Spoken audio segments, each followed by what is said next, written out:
Hey guys, this is Samir for Digit.in, and today we're going to be taking a look at the Motorola Moto 360 second generation smartwatch.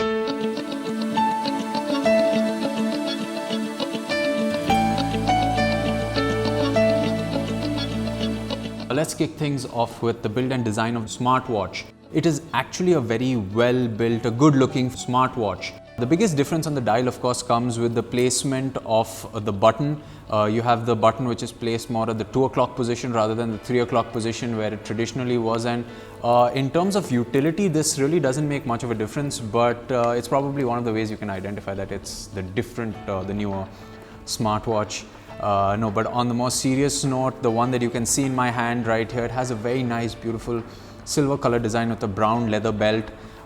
It is water resistant and not waterproof, so you can be okay with a little bit of rainwater or some water splashing on the watch itself, but don't expect to go swimming with it.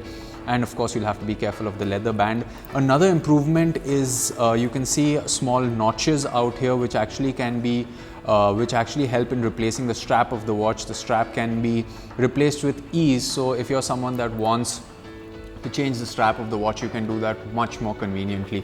Now the smartwatch is available in 2 different models, or actually 3. There's a 42mm case and a 46mm case for men, and there's a 42mm case for the women wear. And that's pretty much when it comes to the build and design. It's actually a lot better built than its predecessor, but more or less it's on the same design with a lot more convenience thrown into the mix, especially if you're someone that wants to change the wristbands.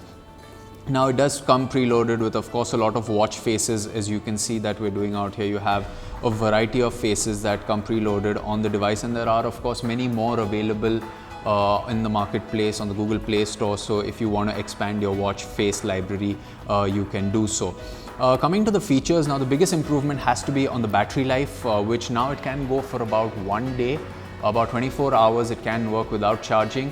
And if you do a lot of conservative things, like if you go into theater mode, for example, if you put it in theater mode when you're not going to see notifications for a really long time, or you can switch off the Wi-Fi or switch off the always on display, you can crank up the juice a little more.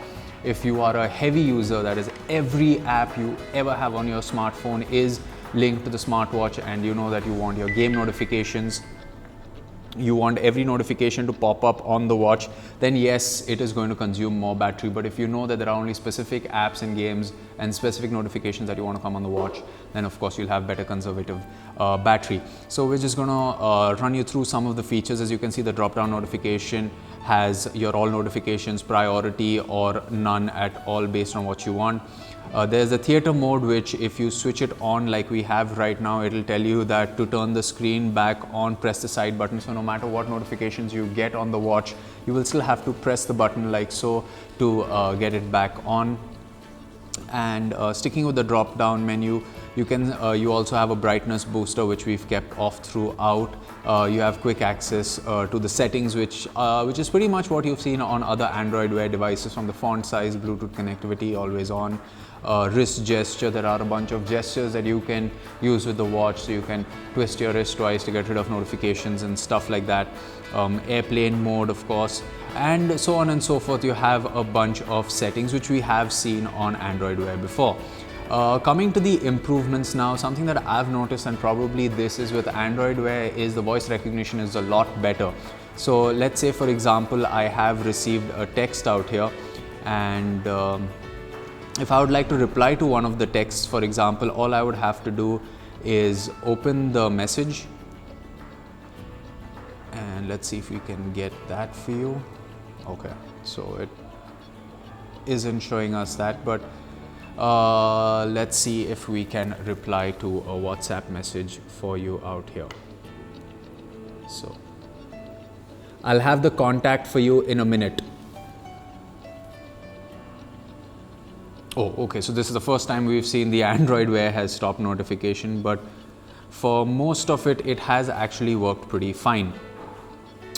So that's the battery life, that's the build and design, and overall, as you can see right now out here, there are a bunch of apps that you have access to straight from the watch itself, and one in particular is of course Moto Body, that gives you your heart rate monitor, the number of steps that you've taken, the calories that you've burnt, gives you an analysis which you can which you have to complete for about a week before you can get your analysis of your fitness from the smartwatch. So there are a bunch of things that you can do with the smartwatch that of course you couldn't do with its predecessor. Overall, a smartwatch is still a glorified notification machine. The first thing that you will do when you see it is the fact that you will get your notifications, which you would otherwise get in your drop down menu. And the fact is that when you have a phone that is this big, right now currently I'm using the Gionee eLife E8, and it is a big phone at 5.5 inches, and you really don't want to keep removing this from your pocket all the time to reply to a simple text message, especially if you're sitting in a meeting, if you're out with people and you want to just conveniently take care of it. You can just swipe along on your watch and it gets done perfectly. So yes, Android Wear still isn't where it should be. If you take a look at other watches like Pebble's smartwatches, now of course Android Wear is compatible with iOS, so Pebble has lost that position where it was compatible with Android and iOS, but yes, Android Wear is compatible with iOS as well. The battery life is about a day, like I said, and I wish it was a lot more. The Pebble smartwatches, because of their e-ink display technology, do last for about a week. This lasts you for about 1 day overall. Moving on now, of course, is the price tag. The price tag of the watch is about 20,000 rupees, which we think is slightly steep.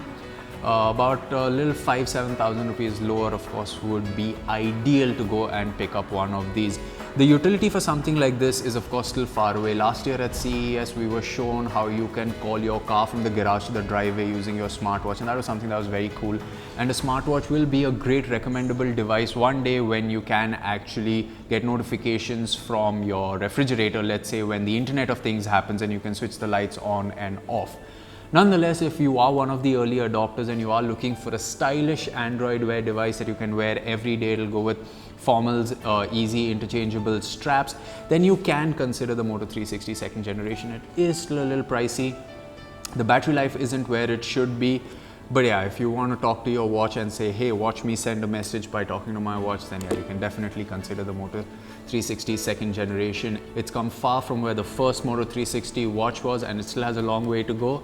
And Motorola is on the right track with this device. We'll see you in another video. That was our review of the Moto 360 second generation. It's goodbye for now.